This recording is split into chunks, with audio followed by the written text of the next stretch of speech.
உலகத்தில் பூவெல்லாம் உன் போல அழகில்ல நானும் உன் அம்மாவும் பண்ணாத தவமில்ல தென்பாண்டி மன்னவனோ முழுகித்தான் முத்தெடுத்தான் தேனே உன் அம்மாவோ முழுகாம முத்தெடுத்தா கண்ணே தெய்வம் கண்டேன் உந்தன் கண்ணே சந்நிதி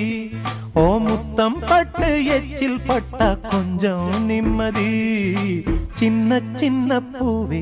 நீ கண்ணால் பாரு போதும் தொட்டு தொட்டு பேசு என்